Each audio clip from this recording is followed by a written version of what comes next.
everybody.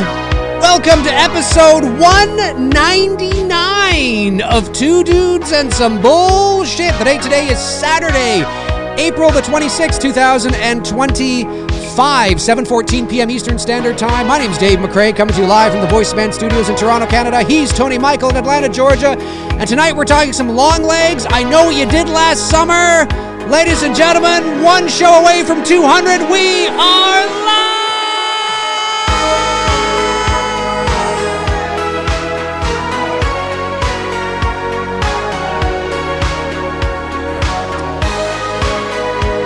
We are live, ladies and gentlemen. Excited for you to be here. We're talking some movies tonight, Saturday night.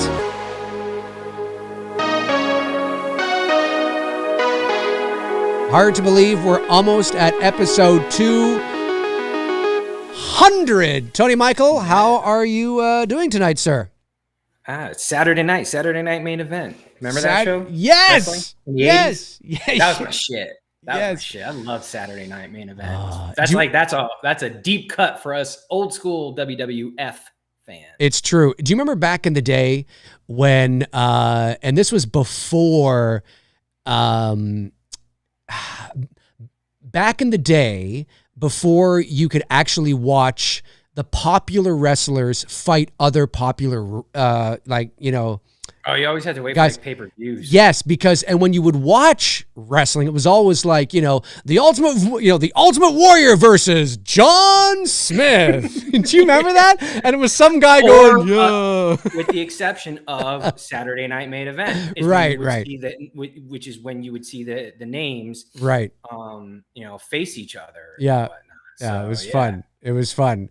But, so good to have you here, everybody. Episode 199, we're going to be talking some Longlegs. Tony just recently watched Longlegs, so I wanted to give him an opportunity to give his thoughts. We'll talk about that. We're also going to talk about the new I Know What You Did Last Summer trailer, which just dropped this past week. How do we feel about it? It's coming out this July, the legacy sequel to I Know What You Did Last Summer.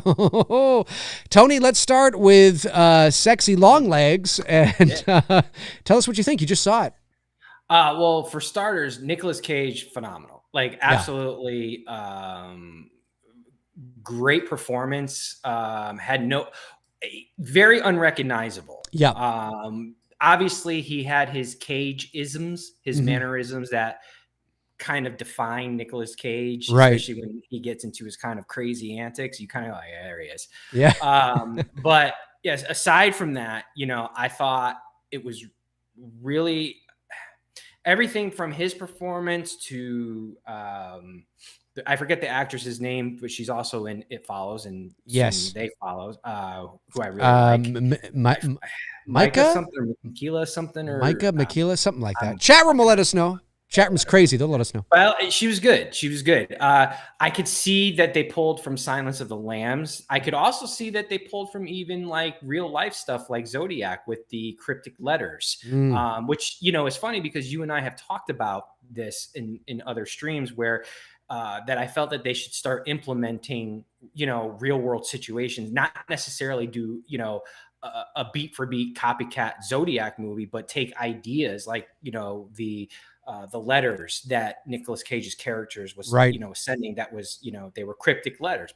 Totally Zodiac. I mean, totally. Yeah. You know what I mean? Like, my mind immediately made that connection. I was like, oh, okay, I like that they tied that. And then obviously the whole Silence of the Lambs type vibe to it, I thought was well done. My disappointment in the film was the ending. I hated that he ends up getting, spoiler, well, although this movie's been out for like forever, right? It's been out for, over half a year. It's been out since last summer. So, if you haven't seen it yet, you're in no rush. When he gets caught and then they go with the whole plot twist of the mom and then the whole like demon showing up at the end, I was like, no, come on. Like, really? Like, that to me, it took me right up until that point. I was like hooked into the movie. And then as soon as that started to happen, I just was like, man, I felt like they should have just stayed with him and just, she's trying to get him, like, and just have this whole build up to hit her eventually getting to him by the end of the movie or whatever.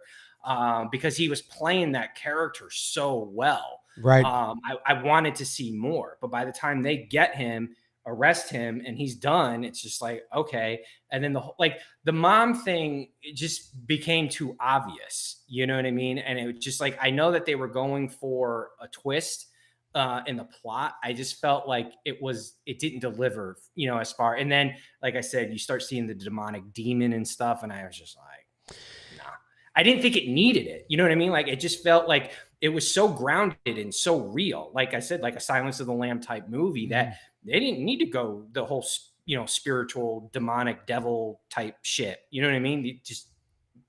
The movie was good without it. I do know what you mean, and I have to watch it again. I saw it in the theater. I haven't seen it since, and cinematography. I need to see it. Oh, you were right on that. Because my taste. I was like, yeah. And I was like, fucking, this is awesome. Oh no, look. I mean, I love movies that create worlds and universes, and I've said this many times, with psychological elevated horror films, which is what this is. Whether you like the movie or not, that is what this is. Where the universe and the universe and the world that the story lives in is just as eerie and atmospheric. And so I love films where when there's, the mood and the atmosphere, and I know that's an overused cliche now with me, mood and atmosphere, it's almost lost its meaning because I say it so often, but with, the mood and atmosphere of a film is so palpable even when there's nothing eerie happening. So it could just be two people in a room talking, but you can still feel the weight of the environment. You can still feel the weight of the universe that this story lives and breathes in. And I love films that are like that. And that's, of course, what my own film, The House on Port Robinson Road, is aiming to achieve as well. And films like Longlegs or Hereditary or, The Night House, The Ritual. I mean, a lot of these more elevated films, their worlds are just eerie in and of themselves. And I don't mean that the world is weird in terms of there's weird things in the world, like it's a weird dream. I just mean that the way it's shot, the way it's lit, the mood, the pacing, all that. It's just, it was fantastic. For me, the ending, I don't think the ending bothered me as much as it did some people. You're not alone on that in terms of how you feel, but it's not bad. It just, no, but I will say this. Needed it, I will say this to your point. I will say this. They did such a great job at creating a universe that felt that it was grounded in something more like a true crime, real world sort of thing, that when they start to lean into more of the supernatural, it almost feels like they've shifted identities of the film, right? And sort of, and it kind of, and I can understand, we kind of feel like, oh, we're doing this. Now, to be fair though, and I noticed a few of them, but there's a video online that points out even more of them all throughout the movie. And it's usually in the background or in, dimly lit light. They do present you, I don't want to call him the devil or, the demon, whatever he is, but you will see the goat head in the background. And you see it dispersed throughout the film. Yeah. And in many different kind of shots, you do see it. So they're hinting at something more, but I understand what you're saying. And I think a lot of people feel like they were so emotionally invested in this sort of Zodiac type of kind of thing that Cage was so fucking good. It was just like, you didn't need anybody else. He's the villain. Let it play out, Yeah. So I do understand that. I do. I haven't seen The Monkey yet. The Monkey is Osgood Perkins, of course, the son of the late Anthony Perkins, who was the director of. Is this a new release? The Monkey, yes, it was just in theaters not too long ago. It may still be in theaters sparsely, or it's just gone to digital now. I'm not sure. But it was directed by Osgood Perkins as well. But it's on Apple TV. There you go. Yeah. Oh, $20 to rent it. I'll wait for it to come down. Yeah. But look, I mean, I thought Longlegs there were people that, and understand there. I think the marketing campaign for the film was brilliant.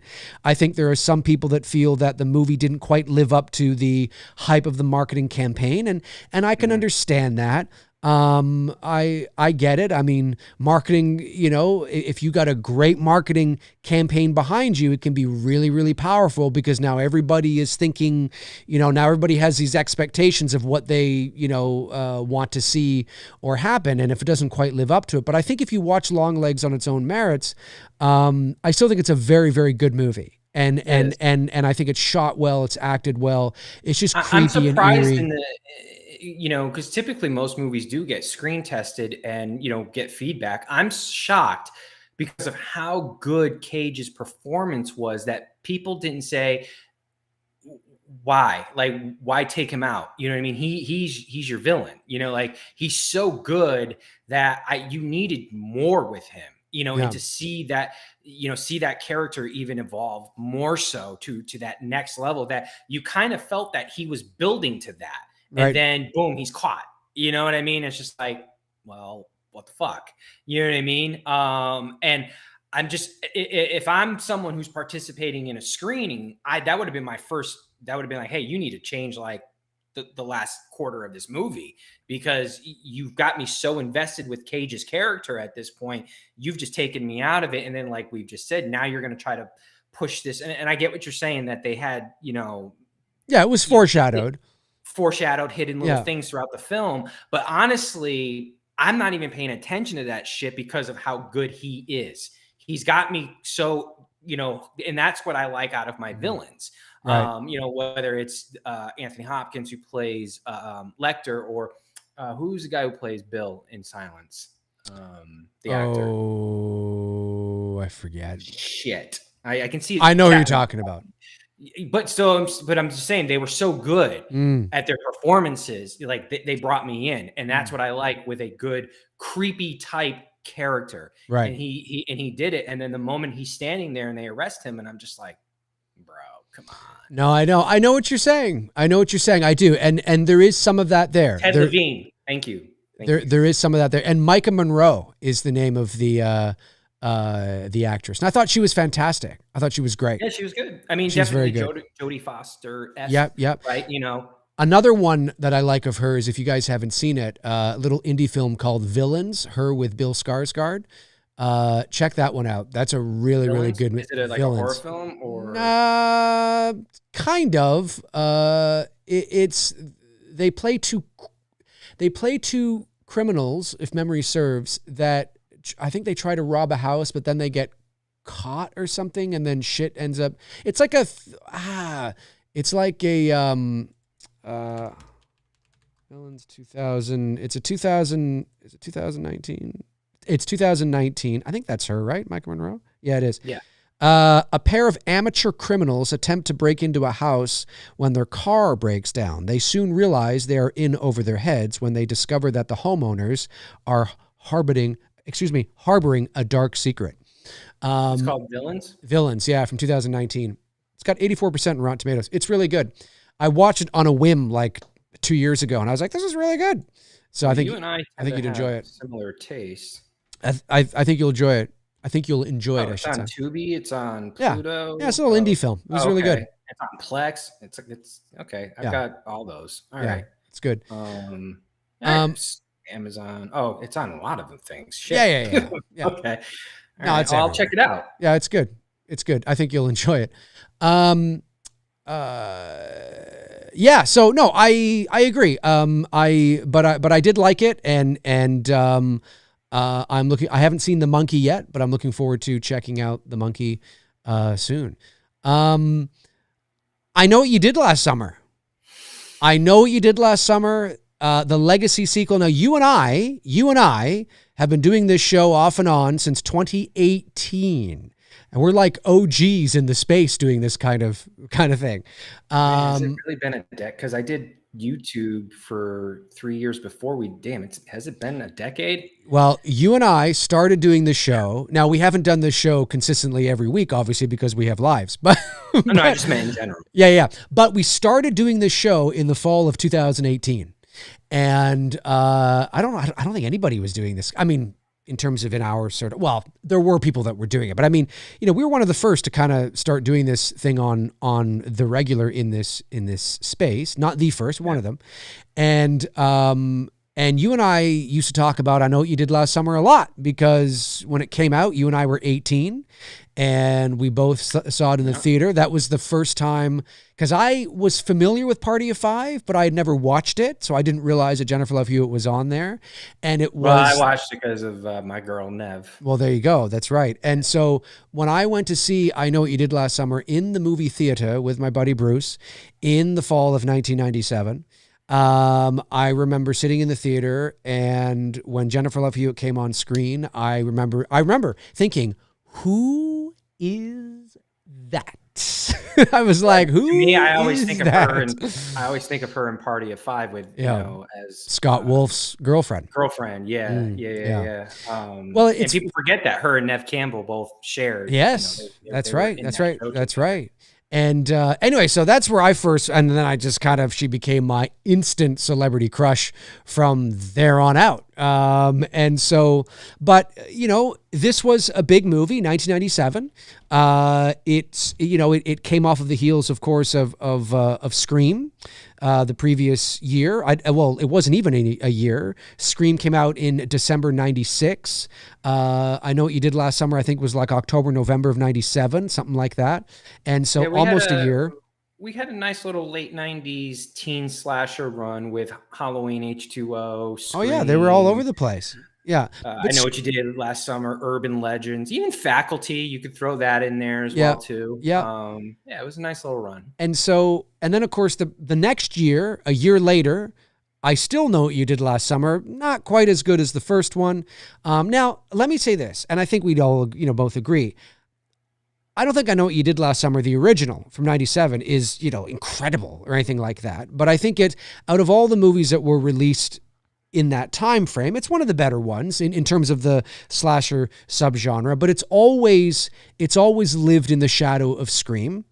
It did not reach the heights of the Scream success or the franchise. The first one was, moderately, it was good. It was all right. It wasn't like Scream crazy, but, it was good.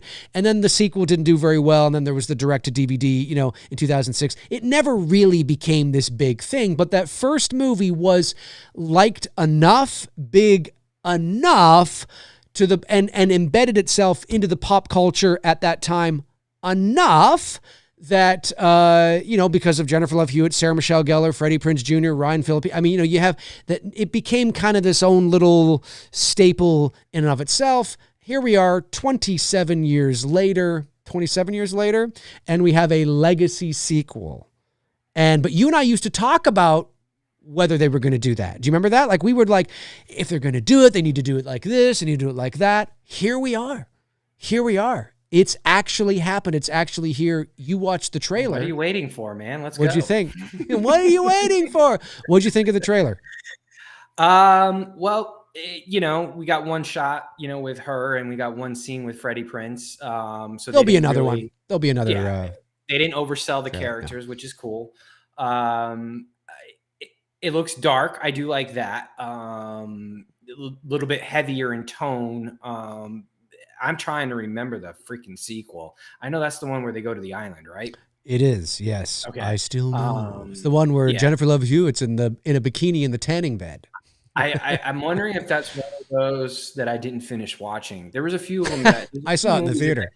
There's a few that I never finished all the way through because this is freaking lame. And I think one of them was going with like Halloween, Rob Zombie's Halloween 2, where me and Devin walked out of the theater. We're just like, right. This is fucking really lame. Yeah. I'm so in comparisons, because I actually watched the original trailer just to refresh my memory, the 97 one. Yeah. And this. Young actors, I don't know a single one of them. Same. I don't know who they are. But see, I knew who the others were going into the first one. I knew who Freddie Prinze was from.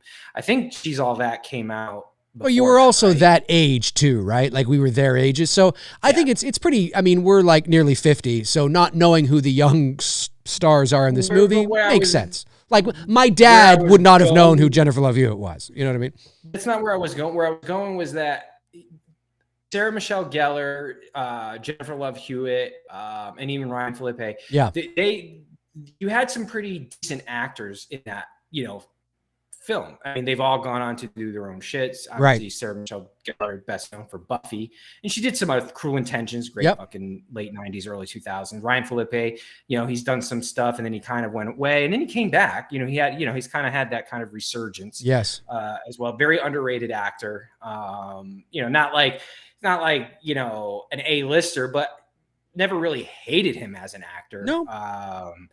And same thing with Freddie Prinze Jr. He always played the slick, popular dude. Right? She's all that. She's all that.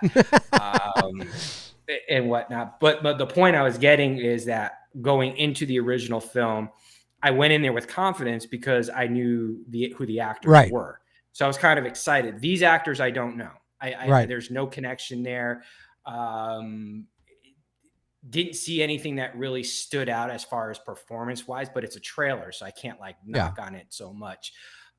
Slicker dude seems a little bit more menacing, like that I really liked a lot. You know what I mean? That was my one complaint about the original I Know What You Did, is that I felt like they could have even gone darker with the character. Right. Ramped up the violence a bit. Ramped it up a little bit. One of my favorite scenes, which clearly I would talk to the director and say, you are paying an homage to Halloween. Don't tell me you're not. Is when Slicker Man is stalking Sarah Michelle Gellar to the store. Right. I mean, if you watch Michael stalking Laurie and you watch that scene from I Know What You Did Last Summer, from Michael going down the stairs outside with Jamie Lee Curtis running across the street and he's coming behind her, it's almost beat for beat like the same thing. Right. She's pounding on the door and Sarah Michelle Gellar is pounding on the door. That is totally a tribute to Halloween, but I like that. Right. I like that. It's a good sequence. It is. It's a very, very good sequence. Her whole chase is a good sequence, right there to the door, out into the alley, absolutely. right to her death. It was good. Yeah. So I will say the positives that I took from it, and again, it's just a trailer. It's the first one, is that he seems very menacing. I like that. I can't really judge the actors right now because I don't really know them.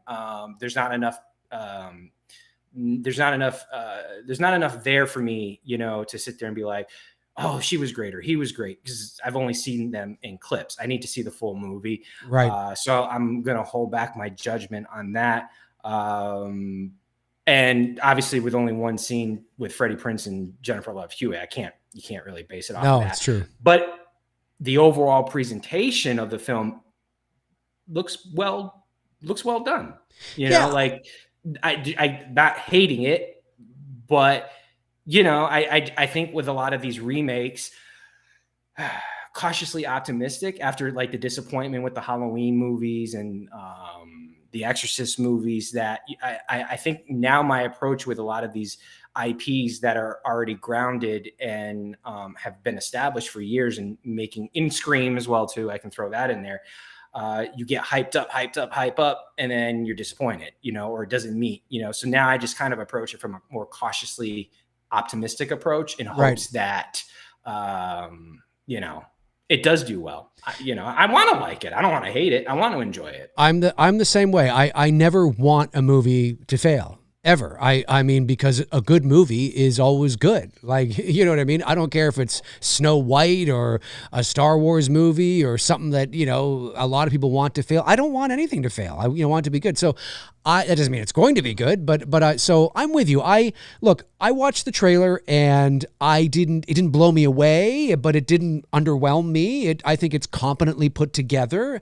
It's a full trailer in the sense of its length, but it's a teaser in a lot of its, in the sense that it's held back on, a lot of the plot details and points. There will no doubt be another trailer as we move towards July, and spots and promotional material and all that stuff. And I think it looks okay. I think when it opened, It had a very Scream kind of feel, a very Scream 5 kind of feel, like the Jenna Ortega opening, and just the way that it was lit as well. Sort of, it felt very sort of like that for me. I will say that I did like that the I call it a spear gun, but I guess it's more of a harpoon. The guy that, spear gun, that I like that, and I think that's kind of cool. That's what I mean. Like he's not just relying on the hook. No, exactly. I thought it was good. I like the symbolism of the bath bomb thing that the girl uses in the bath is red, so it looks like blood in the water, but it's not actually blood. It's, those little bath things that you ladies like to put in the bath, and it's all that kind of stuff. But I like the fact that it's red, because obviously symbolically it looks like she's getting into a bath of blood, which obviously, she isn't. But that was kind of cool. Somebody said to me, or I saw a comment somewhere where they were making fun of Freddie Prinze Jr.'s voice, and they said in the first one he had a high-pitched voice or something, and then in this one he's got a deeper voice or something like that. And I'm like, well, I don't think he had a high-pitched voice in the first one. I think he just was 22 years old in the first one, and now he's 50. And your voice drops as you age. Right. So our voice gets deeper. Right. So I think the fact that he's in his 50s or close to it anyway, he's got to be. I think he's a couple years older than us.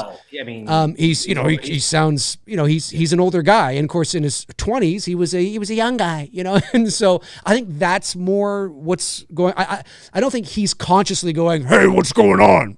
I don't think that's happening. No, it just sounds like it's been nearly 30 years, folks. Not only that, but when you talk about voice change, look at Al Pacino's voice in The Godfather. Had a very nice soft tone, voice. And then when you get you get to like freaking Any Given Sunday, he's like, come on. But even the women too. I mean, their voices don't and won't drop, obviously, for biological reasons as much. Right, exactly. But even if you look at, if you listen to Jennifer Love Hewitt speak now, and you listen to what she was like in the first movie, she's a woman now, right? I mean, she has a more mature voice than she did, say, at 19. Well, exactly. We're all aging, folks. We're all getting older. So anyway, so that aside, it looked like it has potential. I will say this, though. And I'm cautiously optimistic about it. I'm open. Obviously, I always, kind of just reserve full judgment until I see it. But I will say that when the poster dropped a couple of weeks ago, they also dropped I don't know if that's just going to be the poster or if it's a teaser poster, because it's a white poster with the hook on it. And I'm just like, it's kind of unimaginative. But anyway, but I also don't really want a floating heads poster, because those, although I will say the original poster for I Know What You Did Last Summer and the blue cool kind of color, it's a even though it's a floating heads poster, it's a fantastic floating heads poster. It just the mood on it is just fantastic. Anyway, I digress. So I will say, when the poster was released a couple of weeks ago, they also released a synopsis. And when you read the synopsis, it reads exactly like you're reading a synopsis for the first movie from 1997 until like the last sentence, where it trails off and says something to the effect of, and so they have to seek out the survivors from, the first incident from 30 years ago in order to be able to. If it wasn't for that last sentence, I would think I was reading the synopsis for the 1997 movie. So the only thing I'm a little cautious right now is it plays out, at least from the synopsis and a little bit what we see in the trailer, exactly like the 1997 movie. There's another car accident, there's this, and I'm wondering, is it a little too close to home? Is it a little too similar? Would it happen? Maybe they could have, but then again, we haven't seen the movie. We don't know the nuances and the details around that. Once we see it, we might be like, oh, okay, yeah, it is the same, but it's not really the same, but it is the same, but it's not the same. And so I reserve judgment, until I see it. But that did kind of trip me up a bit. I was like, oh, it's kind of just like, it's exactly the same. Freddie Prinze looks Freddie Prinze. Jennifer Love Hewitt looked great. You know, she looks great. She sounded great. Some people were a little taken back by the fact that she happens to say the title in her line, but it's not really the title. She just says, "Tell me what you did last summer." She doesn't actually say, "I know what you did last." But I guess people were, I don't know, they find it too cheesy that she refers to the. Anyways, that didn't bother me. But like you, I thought that it showed potential. It showed that it could be more intense. The kills could be more visceral.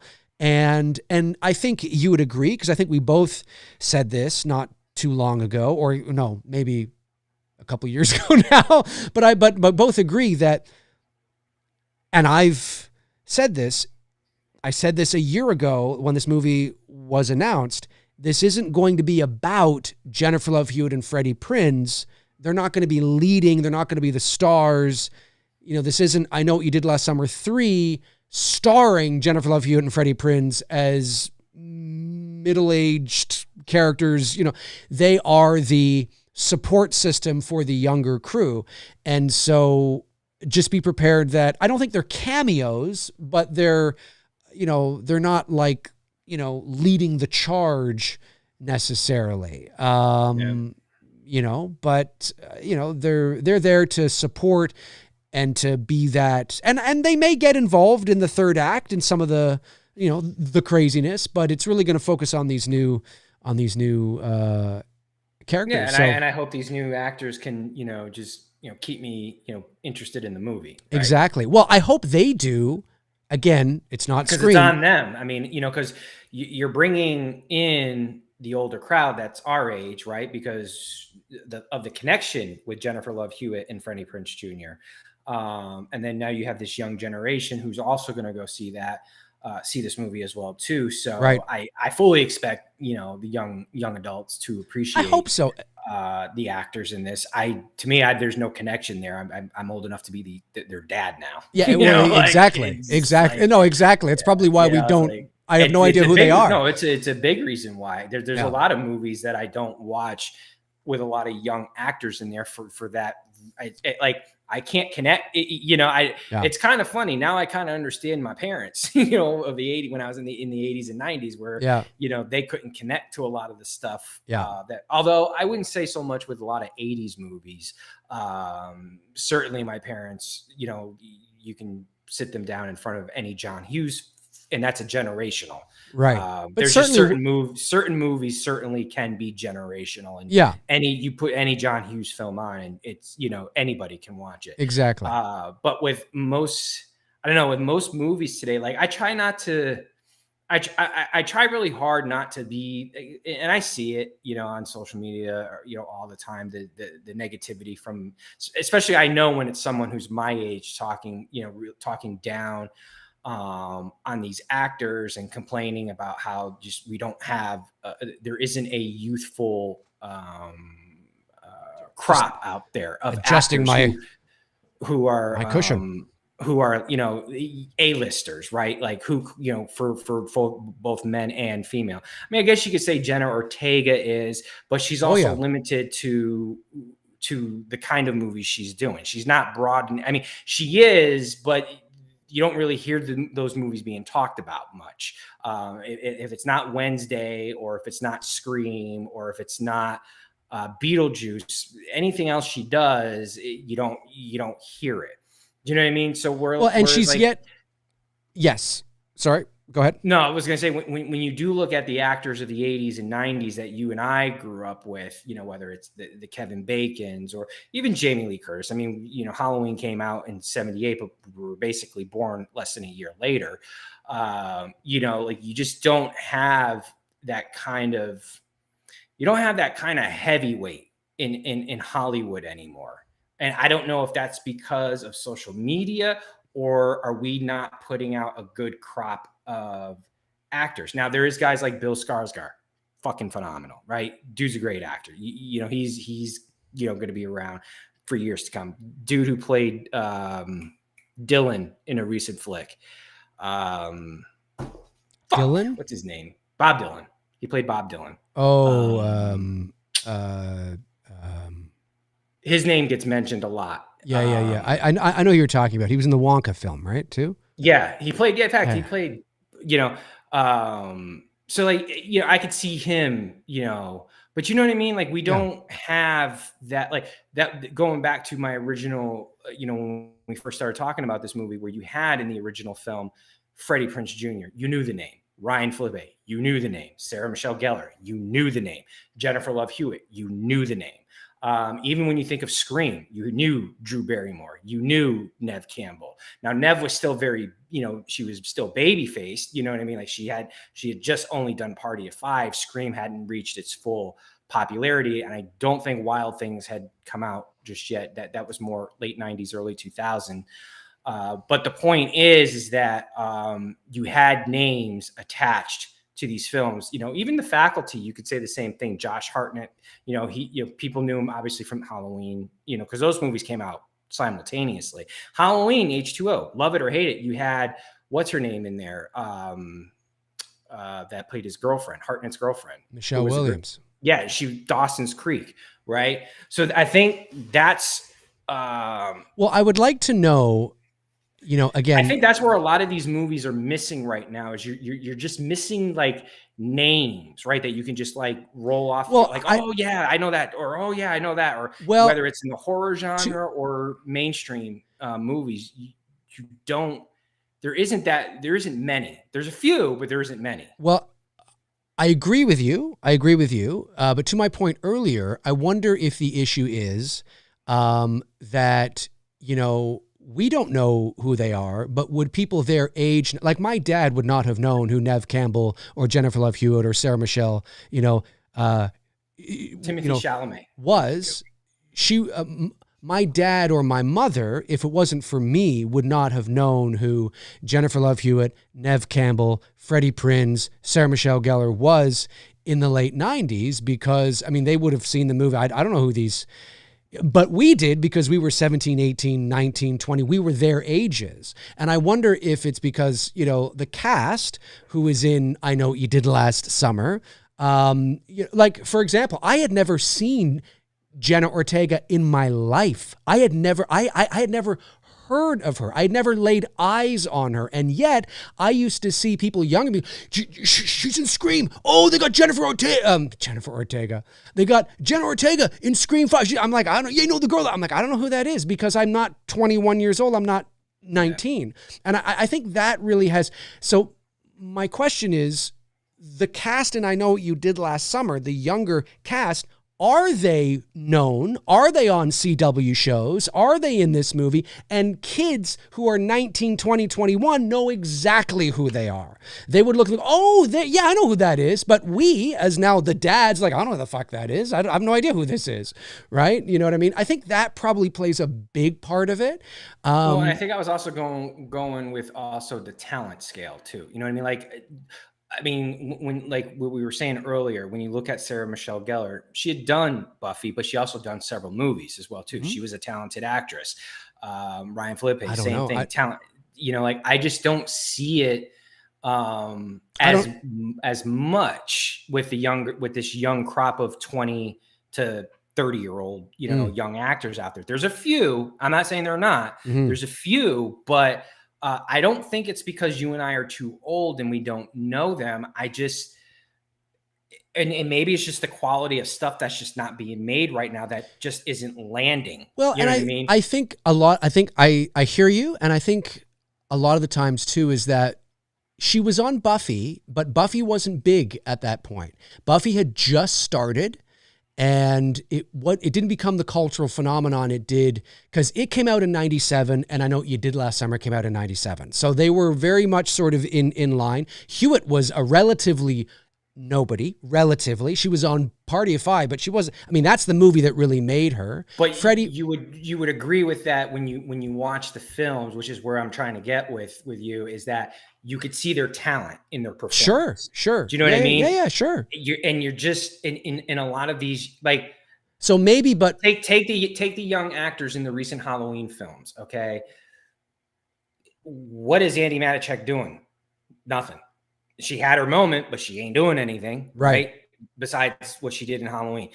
All the young actors. That's what I mean by, like, you saw the talent with Sarah Michelle Gellar, that it was going to go beyond just I Know What You Did Last Day. She was about to boom into her career, and she did. She had a nice run that led through the early 2000s. She did some good flicks. Same thing with Jennifer Love Hewitt. She did a few things. Freddie Prinze did a few things. That's the point that I'm getting at, is that you're not seeing that with a lot of these young actors out there. You've got a few, but not many that are bringing you to other projects. Do you know what I mean? Like, there's no one in this flick besides maybe Freddie Prinze and Jennifer Love Hewitt, should they do something else, that I would be remotely interested in going, yeah, I want to see that person in this. You know what I mean? Jenna Ortega is one of the exceptions. X, Scream, Beetlejuice. Well, but again, are we seeing it for her, or are we seeing it because like it's Beetlejuice and it's Wednesday? Well, Wednesday, definitely I can say I'm seeing it for her. Well, I think she nails that character. I hear exactly what you're saying. And I think it is, look, I think it is, with respect to Jennifer Love Hewitt, she's also never become the star that Jenna Ortega did. And neither did Sarah Michelle Gellar. And so I think it is. But is Jenna Ortega really the star, or is it she got lucky to be attached to the IPs? Because no one else is, she's not filling up the theaters in any of her other projects. No. Well, a lot of her other projects, I don't know if they go to theater, if they go to streaming. But I agree with what you're saying. I'm just saying that I think Jenna Ortega is getting a push in her career that Hewitt and Gellar didn't. Gellar had Buffy, which was great, but outside of that, and some films, not a lot. There was Scooby-Doo, of course. But I think it's I think it's nuanced. It's complicated. I think there are young actors today like Melissa Barrera and the girl from Freaky and Jenna Ortega. Like there are girls that are talented that are getting pushes, and then there are some that don't, because they don't quite have that it factor, or maybe they gotta Or is it, like I said, maybe it's not so much lack of talent, it's just not good material out there. Well, it could be that too. It could be that too. Like, yeah. And don't forget, their fault. It's just no one's writing good. And that could also be the factor too, that just you're not seeing the consistency of good storytelling with movies. And don't forget, it's got to hit a cultural zeitgeist. And so, right now, I Know What You Did Last Summer is not something, it's not new, it's not fresh, it is recycled material. It is not something, the Amazon Prime show failed, and this isn't something that is, it is capitalizing on a trend in the sense that it is the legacy sequel trend, but it isn't necessarily something that the younger crowd, that age group, the target, is wanting or needing necessarily. I mean, after Scream, all of us teenagers wanted movies like Scream. I don't necessarily see that here. I don't know how this is going to do at the box office, or how it's going to connect to the younger crowd. I'm not really sure. Maybe it will. Look what happened to Scream, but Scream, you had Jenna Ortega and Melissa Barrera, and Scream was already a cultural phenomenon. It was a solid IP. Way more than I Know What You Did Last Summer. Yeah. I Know What You Did Last Summer always lives in the shadow of, the shadow that Scream casts over I Know What You Did Last Summer is a gigantic football field. It's not even, and I Know What You Did Last Summer had one good movie, and that good movie is good. Like, it's okay. Right. It's not like amazing. You know what I mean? So, what we desperately need, and I mentioned him earlier, and it's true, because I did watch a lot of these movies recently. I went through a quick John Hughes phases. We do need something like that in theaters again. Like, when you watch movies like 16 Candles, Breakfast Club, St. Elmo's Fire, Weird Science, Pretty in Pink, Ferris Bueller's Day Off. We don't make movies like that anymore. No, good storytelling, actors that we can connect with these characters. And I feel like if this young generation is going to have, its moment, you need someone like a John Hughes to come along and start, forget worrying about the check marks of who you're casting in your films, and write good stories. Yeah, I think, listen, I agree with everything you're saying. I think part of the issue is just the landscape has changed. And if you're growing up and a teenager now, what connects with you is what is today. And so they have no, like how we didn't have a reference point to our parents in the 50s and the 60s, right? I mean, we could live vicariously through them and understand it, but they had the same sort of like, your music's not as good as ours, your movies is not as good as ours, whatever the case is. It's all relative in that sense. And I think the kids are finding connections today, but it's through the changing landscape of entertainment. It's through TikTok, it's through Snapchat, it's through 15-second videos of girls farting in jars. I mean, this is. But the thing is that I'm not saying it's right. I'm just saying. No, I hear what you're saying, and the thing is that I don't. You're not. A lot of this new stuff that's coming out. When these kids get to our age and we get to our 60s, the movies I just referenced from the 80s are still going to be heavy hitters. They're still going to be. Oh yeah, because of story. Which goes to show you the genius of John Hughes in his writing. Yeah. That it's generational. Yeah. Kids can still identify with, a movie like The Breakfast Club, because you still got your jocks today. Yep. You still got your popular girl. You still got your girl who's kind of an outcast. You still got your troublemaker. You still got your brainiac. I mean, yes. those are those characters that he wrote are always going to resonate because there's I agree. Going to be someone like that. I agree. If kids today can get past the dated production value and the dated, maybe some of the acting, and because it's very 80s. I mean, kids today watching an 80s film would have been like us watching a movie from, the 40s, you know what I mean? So, I mean, not quite, but it's that parallel is there. I mean, there's a lot of kids today that have no interest in watching an 80s movie unless it's a classic, right. Because it looks dated to them. I mean, it really looks dated, to them. And the sad part is the stuff that they're getting today,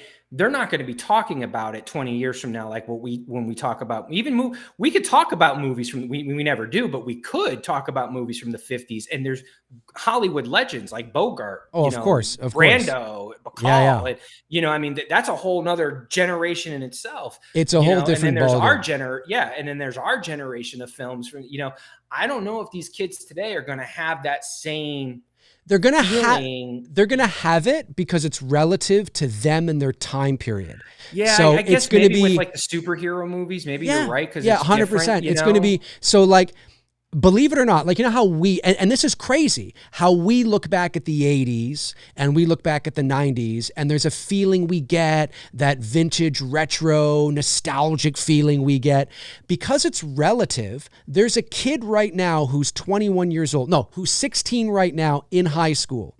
And when he's our age in another 30 years or so, he's going to look, it sounds weird to us, but he's going to look back at 2025 the same way we look back at 1995 or 1985, because it's relative. He has no reference. It's what he went through. It's real to him, and his nostalgia is going to be smartphones and TikTok and Snapchat, and that's what is going to be, to him, just like Nintendo is for us, and all that kind of stuff. And it's we don't see it that way. It's not nostalgic to us, but it's relative to them. And so 2025 will be somebody's 1980s in 30 years. It's crazy, but it's true. And but I agree with you. Story matters. I think what has happened is in the entertainment industry, generally speaking, Hollywood, it's not about, like, now we are in an era where it is about IP.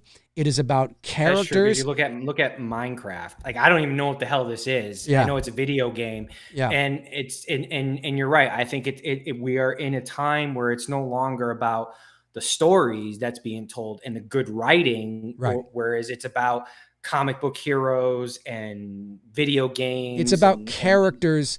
It's less about actors and more about characters. And so right. That's why the true Hollywood movie star is really no longer a thing. Tom Cruise is probably the last one, right? The last one who's probably working at the intensity he is. Right. Harrison Ford obviously is still alive. Tom Hanks, but I mean, it's a completely different, the ease of access. you know, the leading man movie star, there was a mystique, there was an aura. That's not really a thing. What a movie star is today is very, very different than what it was, 40 or 50 years ago. And so that golden age of movie star leading man's not really a thing anymore. What made the movie star a star is the first word of the two words, movie, the movie, right? It's right. The movie's what made the individual, Right. And people would go and see a movie because of the actor, not necessarily because of the character. And so now, I mean, look at poor Robert Downey Jr., right? I mean, people love him as Iron Man, but he does something else and nobody gives a shit. And God, that pisses me off because there's a great movie he did with Robert Duvall, where they're like father and son. The Judge. It's called Judge. Fucking great. If you've never, nobody saw it. Nobody saw. No one's seen the movie The Judge. Go fucking watch that. You want to talk about great acting and solid performances, but that came out around that same time of in the theater. Iron Man. Yeah, and it didn't do very well. And it's because people, it's about characters now, not actors. Gimmicks, not so much characters, but gimmicks, right? And that too. What these characters, they're not character gimmicks. Well, but that too. These superhero movie characters, they're not real people. They're gimmicks. Minecraft, they're gimmicks. I'm not hating on it. It's just, and that's what it is. And so we are. You look at these kids that are losing their minds, in the theater over Minecraft. I mean, that's as crazy as it is, and as annoyed as I would be, and as much as I would literally take a fire hose to all those. They're having fun. I'd rather them have fun there doing that than damaging shit out in the streets. Well, true, but they still shouldn't be doing that in the movie theater. But I meant in this, like, I like the fact that they're showing that kind of enthusiasm. Sure, but I think it's great. The point I'm making is that is real to them, and they will look back at that in 30 years, like how we look back at I Know What You Did Last Summer, or whatever's, The Goonies or something. They will look back at that, and that's why it's weird for us, but we have hit that middle age, that point where we're not going to recognize these young actors. We're not going to be able to connect with these young actors, and it's very possible that somebody who's 21 years old knows exactly who the entire cast is, and I Know What You Did Last Summer. Oh no, that's so-and-so from the WB show. She's amazing. You know what I mean? And I think what it is what we've just said, that it's not so much the lack of talent, it's we're not getting the kind of movies nowadays because of the way movies are done. It's about the IP. It's about IP, sequels, caricature franchises. It's not about good writing, good storytelling. Yeah. But that, it's just, you can't hate the actors for it because this is the time that they're in. That doesn't mean there's not great movies being made, but no, overall, you look at It Follows. I love that movie. I absolutely loved, her performance in it. I enjoyed her performance in Longlegs. And my only complaint is the ending. Yeah. She is a really good actress. I'm going to, as soon as we get done tonight, I'm going to watch Villains. Oh, you're going to love it. I think you'll like it. And so, I'm not hating on the young crop out there. I think the unfortunate thing for the young crop that's out there is they're not getting a fair chance to stretch themselves beyond the gimmicky characters, the Marvel stuff and whatnot. And even horror movies, you can say, is kind of gimmicky, it is. It's about characters, not actors. It's about franchises, sequels, and IP. Franchises, sequels, and IP, and characters. Generally, obviously there's still original movies being made. There's still great FIFA, but overall, in terms of like what the studios are really like, how can we? Oh my God, that was a huge hit. How can we replicate it? Right? You know what I mean? And how can we get our own version of that? How can we get our own version of that? That's where we're at. And so that's why a lot of, and again, I speak generally, obviously, there's still great movies being made, even in sequels and blockbusters. But overall, the reason why it feels so tired is because there's a lot of it being churned out because people go to see it. And nostalgia is big business. And legacy sequels are huge right now. And that's why we have a legacy sequel to I Know What You Did Last Summer, when in reality, we probably shouldn't have one. Really, if you think about it. I Know What You Did Last Summer wasn't like this gigantic box office cultural phenomenon. It's fun. Well, yeah, but in terms of like having a legacy sequel to it, like, I mean, no, Scream, I understand, but I Know What You Did Last Summer. I mean, the first one was okay. The second one was not very good. And the third one went straight to DVD. So why are we, because, it's nostalgia. Hey, Dave, you still like Jennifer Love Hewitt. You still think she's hot, don't you? Yeah, I kind of do. Okay, I'll go see it. I'll tell you, speaking of legacy sequels that I'm excited for, just because listening to him talk about it speaking of the Breakfast Club, the full cast reunited for the first time here recently for the Lunch 40th, Club. Oh. Yeah, for the 40th anniversary, including Emilio Estevez. He was there, and he never goes to this stuff. And so in a behind the stage interview, he was talking about they're in the pre-production for Young Guns 3 and the story that he's telling for this. It's a very good story. It's not just like a half-assed job that they're telling here. Well, that's good. With obviously they're not young anymore, but old guns. Well, the way they're approaching this with his character, Christian Slater's not a spoil. He's already told who's been cast. Lou Diamond Phillips, which are the three remaining from Young Guns 2, which, by the way, Young Guns and Young Guns 2 are probably my two next to Tombstone. Like those are like my favorite Westerns. Do you like Unforgiven? Oh yeah, it's really good. I have to be in a mood to watch that because it's a little bit slower pace. It's not like Tombstone, where Tombstone to me is probably the best Western ever made of all time. And Val Kilmer, which sadly he just passed away here recently, his performance as Doc Holliday is one of the best performances I've ever seen in a character. He just fucking crushes that the character of Doc Holliday. But yeah, Unforgiven is a great movie. It's just a little bit slower pace. It's kind of like Dances with Wolves. Yep. Good movie, long movie. I got really you. Long movie. But yeah, I love me any day of the week. I mean, my dad watched a ton of Westerns, so that's where I get the influence for Western type shows. And Young Guns and Young Guns 2 are just right up there. Like I saw both of those in theater. So listening to him talk about the story, and Emilio, believe it or not, man, he's a solid filmmaker. I mean, he's a really good director, good storyteller. And I go into that nostalgia, legacy, franchise with confidence that he's going to do this third film justice. So I'm excited for that, but that's getting off topic.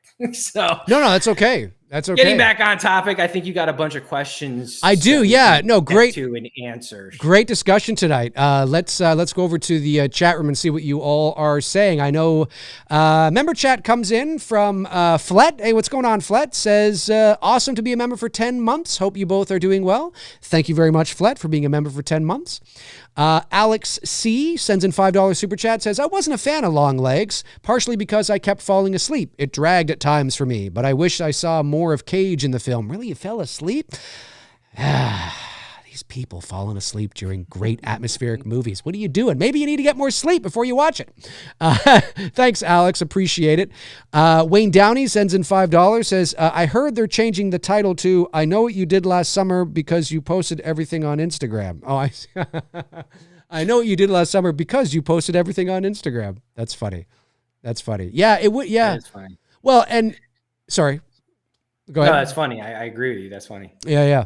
I'll be very curious to see if social media and how it does play a role in the film. I hope they keep it to a minimum. I get it where it's the day and age we're in, but I hope, because sometimes too much of it can take you out of the movie. Agreed. What did I do with? Anyway, not a big deal. I was looking for my water. I put it around somewhere. Maybe I drank it already. Edward Nito, what's going on, Edward? Sends in a member chat, says, what's up, guys? Cool to see two dudes back. Dave, my brother and I received our It's Me Billy Chapter 2 perks. Thanks, man. Cheers. Amazing. Awesome. I'm glad you guys received it. Amazing. Sean Sheridan sends in a member chat. No, Sean Sheridan. I don't know why I keep getting notifications for Sean Sheridan becoming a new member every stream I do when you've been a member the whole time. It's very weird. I don't know why that keeps happening, but maybe it's a glitch in the system. It's a glitch in the matrix. Cody Snyder, been a member for 20 months. Thanks, Cody. Says, here's something. No bullshit. I've rewatched the first I Know and Urban Legend more times than the first Scream. Ooh, interesting. Cody has watched I Know What You Did Last Summer more times than he's watched Urban Legend or Scream. Well, that's all right. It's all right. Jasmine Martinez sends in a very generous super chat of $49.99. Thank you, Jasmine. You didn't have to do that. Says, highly recommend the movie Creep. I've seen it. Is that the one in... Oh, no. I'm thinking of the British one that's in the subway. You're talking about the found footage one, I think, right? I haven't seen those yet, but I have to, which is currently on Netflix. Last time I checked, a great slow burn and mood found footage horror movie. Yes, does so much with so little. Have you seen it, Tony? The Creep movies? I'm pulling it up right now just to make sure, because anytime someone recommends something, I immediately send it to my email. Is it a 2014 movie? It sounds like it might be, yeah. It's I haven't seen them yet, and I have to. I just haven't gotten around to it. If it is, let me know that I have the right one. It says it's on Netflix, and it's yeah, that's probably it. It's found footage style, anyway. Found footage style. Yeah, if that's the one, then I will check it out. I'll put it on my to watch list. All right. Weird. What the hell did I do before? Anyway, not a big deal. And then a member chat comes in from Mike Mack and says, if you guys haven't yet, would highly recommend Ryan Coogler's new vampire movie, Sinners. It is fantastic, shot on film, and wholly original. A great cinematic experience. I've heard great things about it. I haven't seen it yet. A lot of people talk good things about it. I don't know if I'll get to the theater to see it, but I'll get to it. Yeah, I'm looking again. I'm not sure if I'm going to get to the theater, but I definitely will check it out. Let me check the poll here. The poll in the chat. 124 of you have voted. Are you excited for the I Know What You Did Last Summer legacy sequel? 63% of you say yes. 37% of you say no. 124 of you have voted. Fascinating. Okay. So it's not a super there, but it's, That's there. It's well, again, I think it's always lived. Now, what I am curious about is are they hoping and will, of course, I don't know. I mean, I don't think so because again, it lives in the shadow. But despite the fact that Ortega and Barrera are not going to be in Scream 7, after that Scream 5, a lot of people really liked them in that role, and they came back for 6. And I wonder if there's going to be anybody in this movie that will, again, I don't recognize them. I wonder if this movie is going to be a launching pad for some of the younger actors. It'll be interesting to see. I hope so, especially after, part of our conversation tonight. I'm always hopeful for young talent. Like I said, I'm not one of these people, like I said, I see the comment sections all the time. Like, man, get over it. Like, I know. They're just acting, man. Like they're doing the best that they got. You can't fault them for whatever jobs that they're getting. Like, sometimes I just like, that's why I hate social media. But you're always hopeful that these young kids, that someone's going to leap out and start doing some shit. You know what I mean? Yeah. Yeah. I hope so. So I got all the member chats and the super chats. How are you for time, Tony? Good. We can go for a couple more minutes. You want to grab a couple of ones there? For some reason, I thought like there was more than that came through because I just kept seeing so many pop up. No, that was it. When does Scream 7 come out? Next January, I think. Let me just double check here. They don't got a lot of faith in that movie, huh? Oh, no. They do. They will. No, January just seems like next February. February 27th. But January is not the dumping ground it used to be. But no, it comes out February 27th, 2026. And I don't know. I mean, that'll be interesting. Let me end the poll here. We'll end the poll. Another generous super chat comes in from Jasmine Martinez. Jasmine, you're amazing. You didn't have to do that. Thank you, thank you, thank you. Says, I'll never forget watching Black Christmas for the first time on VHS with my cousin in his basement. Sad it doesn't get the love it deserves. Well, you're preaching to the choir on that one. I could not agree. Although I do understand it. Black Christmas, like I've said many times, it didn't have any sequels apart from ours years and years later. But in its initial sort of first 45 years of its life, it never had any sequels. And so there never was an opportunity for it to, become sort of into the popular culture. And it didn't do very well when it was released in the US. It had a problematic release. So not surprising in some ways, but I think because of the internet and because of our films as well, that we made, I think people are starting to, appreciate it a bit more, but that's pretty cool. That's pretty cool. Yeah. I think it's, although I do understand those that say it's boring, it's slow, it is. I mean, it's an early 70s. Well, I mean, it depends on who you're talking to. If you're talking to someone my age, that's true. They'll appreciate it for the cinematic, storytelling that Bob Clark did. Whereas if you're like we just said, if you're talking to someone younger, we're in the young generations in the quick edits, quick cuts, quick fast, because we all, I'm when I say this, I am just as, cause I joke about this all the time. Cause it's true. Our brains have been rewired to have the attention spans of like a squirrel running out in front of a car. Because everything is just so, and I'm just as guilty as that.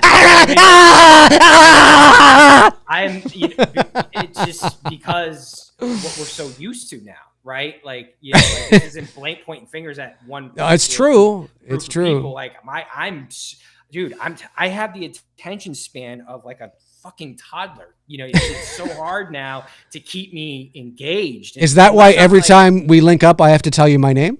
Probably.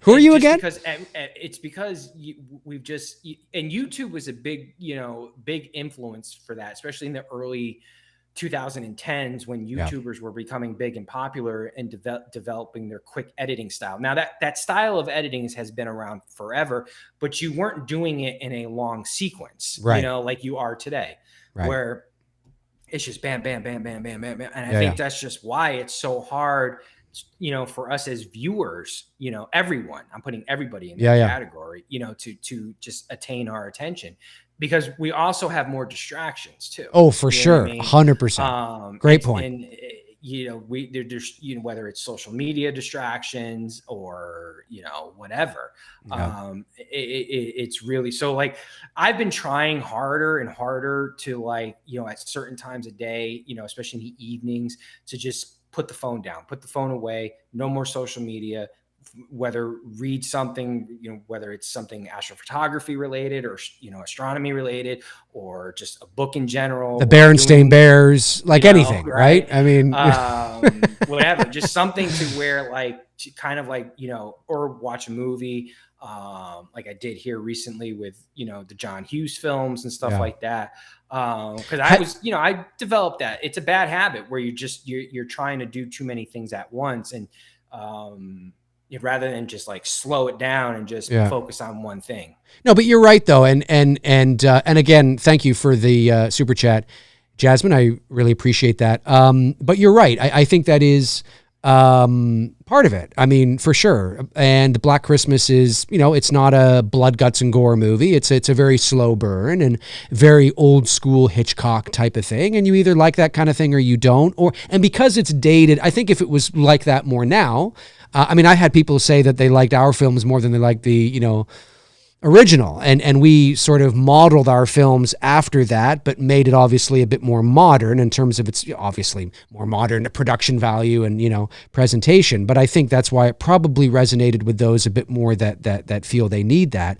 But I'm there with you. I mean, I appreciate that kind of storytelling and that kind of execution and that kind of, because it feels more, I think one of the reasons why Billy is so creepy is because he's obviously you don't see him, but because of the pacing and the nuance and the eeriness and the setup and all that, it works in his favor. I think if it had been like, I wouldn't describe, like, I love the original Texas Chainsaw, but I wouldn't describe Leatherface as eerie.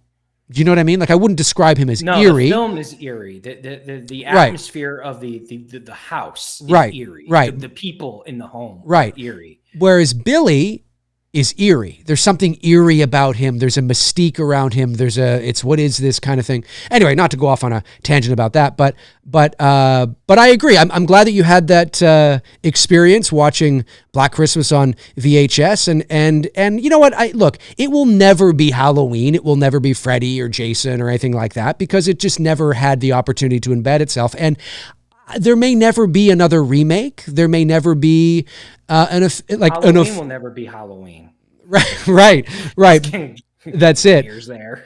But the Black Christmas remake in 2006 and the Black Christmas remake in 2019 were not box office hits. And so, I mean, they weren't bombs, but they were not like, Scream or Halloween. I mean, I don't think either of them even made, I think they made maybe $40 million combined.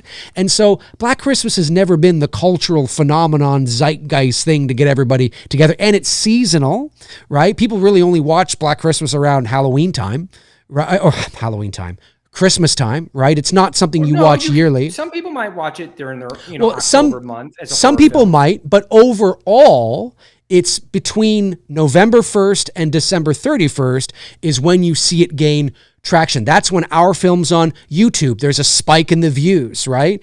And and people are doing their think pieces and their reviews on the original Black Christmas, and nobody's reviewing Black Christmas in June. I mean, it just, it's one of those seasonal movies that doesn't tend to get that yearly love. And so there's a variety of reasons why it has settled into its place in pop culture where it has, but I love it, obviously, or I wouldn't have done, two movies based on it. But I think it's good. And regardless of whether you like it or not, it's an incredibly important movie. Released on the same day as the Texas Chainsaw Massacre, the exact same day. Both movies were released on Friday, October 11th, 1974. And so, incredibly important. Josh McKenna, thank you, Josh, says, have you guys heard of the series of the game The Last of Us? I haven't seen it though. Is there a film or series adaptation of a video game you like? That's a good question. Have you watched The Last of Us, Tony? I haven't watched it. I'm not really familiar with the game, so I wouldn't be able. Yeah, I don't play games, so I'm like I'm sorry, man. I'm like the wrong guy to ask that question. Hey, I haven't played video games since like Nintendo. Gotcha. And that was like 1989. That was there you go. The last time I played anything. It was last night. Admit it. No, I'm just kidding. I am so like I am not like I don't know. I know Minecraft is a game. Right. I couldn't tell you anything about it, but yeah. I'm trying to think of like it's not to say that I didn't watch any video game movies. Did you watch the Sonic movies? I haven't seen them. I hear they're really fun. I did watch the original back in the 90s, the Mortal Kombat movies with the techno Mortal Kombat. That might be it for me with oh no. I did watch the recent one here because Chris Pratt did the voice of the Mario Brothers. Oh, Super Mario Brothers. Yeah, that was fun. It was fun. And I'm not even animated. I was just gonna say, wow. I hate animation stuff. I am not an animated guy. Like I just don't like. Well, you're pretty animated. Well, I'm animated as far as a person, but yeah. Like you want to talk about put me to sleep, put me in front of a cartoon movie, and I will fall asleep in seconds. I don't do animation, and I did watch that on when it was on Peacock. I think it was on Peacock, right? And I was like, oh, that's fun, So yeah, surprisingly, I actually stayed with that. I didn't think I was going to last that long. So yeah, I'll go with that one. That was a fun movie. Cool. Jasmine, again, thank you, Jasmine, says, here's another super chat for you, Dave. I'm beyond excited to see the house on Port Robinson Road come to fruition. Keep it nuanced, my friend. Keep it nuanced. I got to get all these tattoos nuanced, mood and atmosphere. What others should I get tattooed? I don't know. Yeah, no, hey, listen, I appreciate your support. And I'm excited for it too. I'm just continuing to work away on it in the background, just to try to get it to a place where I feel, it's in a good place for whoever wants to hear about it. You know what I mean? So, I appreciate that. And then I think that's it in terms of, I just think we could tell everyone what we're going to do for our 200th. Okay. Take it away, Tony. Strippers. No, go ahead. It's your channel, man. I don't want to. No. Do it. Take it away. We're going to get strippers and. Strippers. Yeah. No, I think Dave and I, when we were talking about it, like I mentioned earlier, like I can't believe it's been 10 years, even when I was doing YouTube. I started in 2015 and I did it for 3 years. And then I got bored and decided to focus on my photography more, and best decision ever, because I like you're just killing it right now. It's awesome.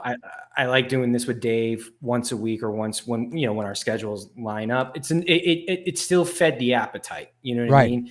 I didn't want to keep going for as long, but the scenic roundabout where I'm going with this is that what started all of this for me and for Dave, well, Dave was already on, he had already, but how Dave and I linked up was because of Halloween. The announcement of the 2018 film. And, that's it. Dave was doing videos, I was doing videos, and you were doing movie watch-alongs that lasted like 10 hours or something ridiculous. Yeah, I remember your streams were like, it was forever. Oh my God. People watching would shock the shit out of me. I was like, why are all these people here? Like, I remember I'd see you go live at like 7, and then I'd be going to bed at midnight. You'd still be on. I'd be like, holy shit. Epic long streams. Epic streams.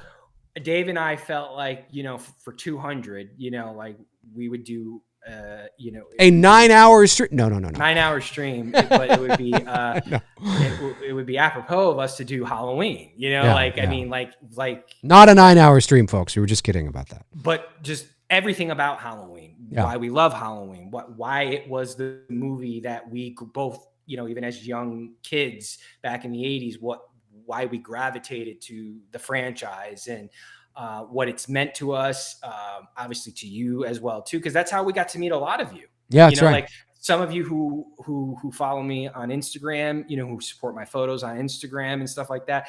It's all rooted and connected to one franchise. That's it. Halloween. Halloween. And so we just felt like, ask us any questions about Halloween. We'll talk about how, everything Halloween, not just pinpointing one thing. It's but the whole franchise from 4 or 5, even the shitty ones that we don't like. It's the 200. It's the 200th episode. It's the 200th episode.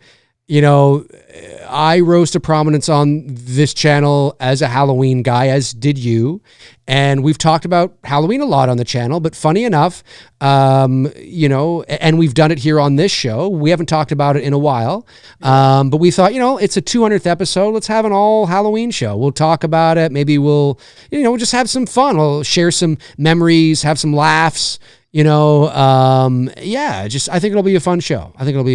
Just kind of, and certainly want to encourage you all to be as interactive with us throughout the stream, asking questions. Cause I think that's kind of how, it's not going to be really formatted in talking like what we did tonight with Longlegs, and then it's kind of be more of like a give and take banter, paying attention to your super chats and questions, and kind of feeding off of that while we talk about the franchise. Right. Well, and also we're not reviewing the franchise. No. We're talking about exactly the franchise and how it ultimately brought us all together with, my friendship with Dave and some of you that I've gotten to know through social media and whatnot. So that's it. Well, yeah. And you guys, we've done almost 200 of these shows. I've done over 330 McRae Lives. So that's closing in on, 530 shows just between those two.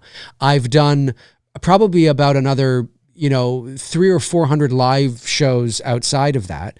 I've uploaded probably about I have over 1,500 videos on my channel, and I've talked about Halloween a lot, and we've talked about Halloween a lot. There is no doubt there is stuff that we've talked about, or funny things or funny shows that you and I have had, or discussions we've had that we don't remember, but the chat room does. They'll remember shows and instances and things and whatever, and share those. Like, guys, do you remember when this happened? Do you remember when that, whatever the case is? We're like, oh my God, I totally forgot about that. You know what I mean? If I had the time to go through all of our shows, I would and pick out funny segments. But if you can get it done, like Tabitha's asking, when are we going to do this? It's just going to be a matter of when our schedules align. Yes, it'll be the next episode. I have it. It'll be the next episode. When it could be a week, could be 2 weeks from now. Yeah. Within the next 2 weeks, we'll say that. That's I have an idea that I'm going to plant, in your head off air. Okay. I think with a badass intro if you had the time to do this. Okay. All right. I can't guarantee anything, but maybe I'll have. I think you would. I think you'll do this. Well, if it doesn't take me too long, maybe I will. Yeah, we'll see. I don't know. Jasmine Martinez, $9.99. Thank you, Jasmine. You've been amazing. Says, have you guys seen the movie When Evil Lurks? I thought it was Where Evil Lurks. Is it When Evil Lurks?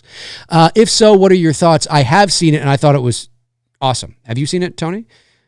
When Evil Lurks. Yes, it's subtitled. It's a subtitled film. Got a list going now, girl. It's got that. It's a subtitled film, but it's really good. Spanish, I think.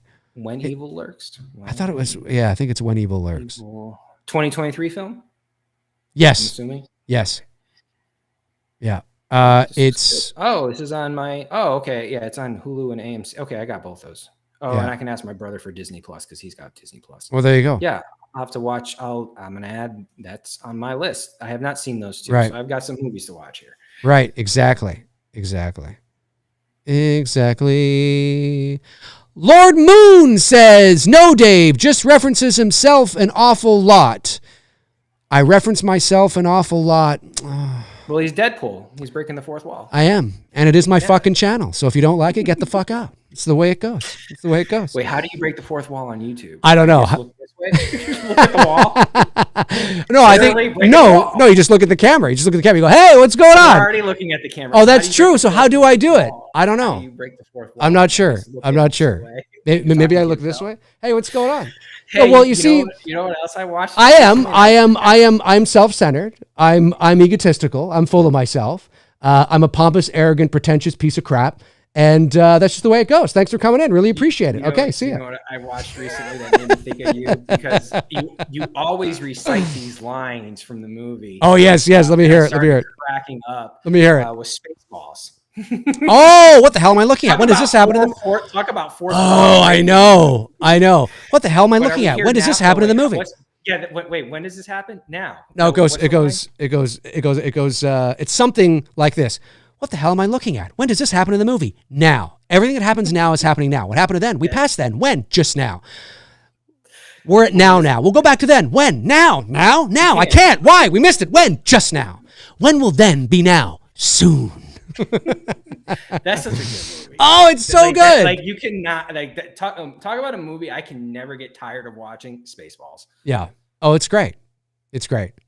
Yeah, I don't know what Lord Moon was referring to. I'm not entirely sure what your issue was, but well, he's the Lord, man. That's true. He is the Lord. Or he's somebody with 5,721 accounts who's been banned and has walked in here with another account and just trying to stir up, like they think I care. You know what I mean? It's like, listen, if I'm in your head, at least charge me rent. I mean, if I'm going to be in there, you got to charge me something. I mean, seriously, these people that allow me to. Or is he in your head or is he giving? Well, I certainly don't want that. I mean, I certainly don't want any of that. I mean, that's a whole other. Good night, everybody. Brandon Collins says there's a Friday the 13th in June. Any plans for a watch along or a marathon? Ooh, maybe we'll do a little Friday the 13th something. Yeah, we haven't done a watch along in a little bit, and maybe. And we haven't talked Friday in a while, so that might be kind of fun. That could be if our schedules, we may not be able to do it on the day, but Right. with it coming up, But in and around it, in and around it, yeah, it's possible. That's close to my girlfriend's birthday. Actually, it's very close, a couple days before her birthday. Oh well, there you go. There you go. And we are going to be starting the perk shows as well. I have heard from Cody Snyder, who's going to be on our show, and I did hear from a couple of others. There'll be 4 people right after the 200, right? Yeah. We'll do not right in succession, but we'll do a perk show, then we'll do a couple of regular shows, then we'll do a perk show, and and try to get these banged out quicker rather than later. Mr. Sandsman says, coming from a guy who calls himself a lord. It's kind of true if you think about it. It's kind of true. It's kind of true. Well, this has been a good show. This was a good show. Yes, you got to get going. I got to go, and I got to see if the Leafs are winning or not. I don't know. Folks, thank you for joining us. Toronto is right, the playoffs. It is. Right? Yep. Thank you for joining us here on the show tonight, folks. We really appreciate it. You're amazing. That's going to do it for this episode of Two Dudes and Some Bullshit. Tony and I will be back very soon for episode 200. 200 and all Halloween show. It's going to be awesome and amazing, and we hope you guys will be there very soon. If you're watching after the fact, jump into the comment section. Let Tony and I know anything about anything we talked about here today. Longlegs, I Know What You Did Last Summer trailer, any of the other discussions we had. Let us know your thoughts below, and we will see you very soon. Tony, any last things you'd like to say? No, this was fun. I had a good show, and can't wait to see you guys for 200 and Halloween night. That's it. The night the dudes came home. The night the dudes came home. Ooh. Have a great rest of your Saturday, folks. Good night. Cheers. Take care. Good night.